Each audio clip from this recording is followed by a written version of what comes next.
Hello po. Ngayon naman po gagawa tayo ng tortilyang hamon at keso. Yan, lalagyan po natin siya ng itlog. Itlog. Ayan. Yan po ang ating gagawin ngayong hapon. Tortilla na gagawin nating palaman sa merienda ng bata. Ayan po. Gupitin na po natin ito. Ginugupit ko lang po ito para hindi na po ako Yan po. Ginugupit ko na lang po siya ng ganyan. Yan. Gagawin po natin tortilla para po ipalaman ko sa tinapay ng batang lalaki. Yan po.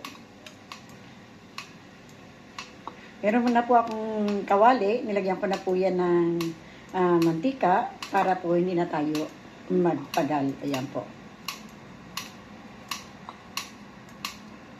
Ayan po. Ang ating ginagawang tortilla. Hamon at keso.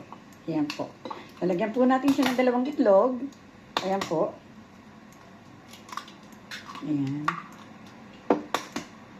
At lalagyan po natin ng asin. Ng kaunti lang asin. Lagyan po natin siya ng konting asin. Kasi yung hamon ay may timpla na. Ayan na po. Patihin po natin yung itlog.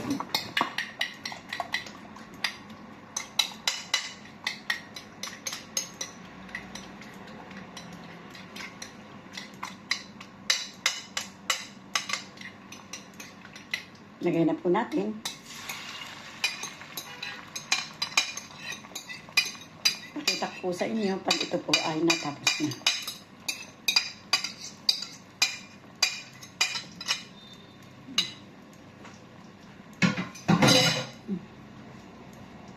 Tingnan na po natin at ito ay okay na.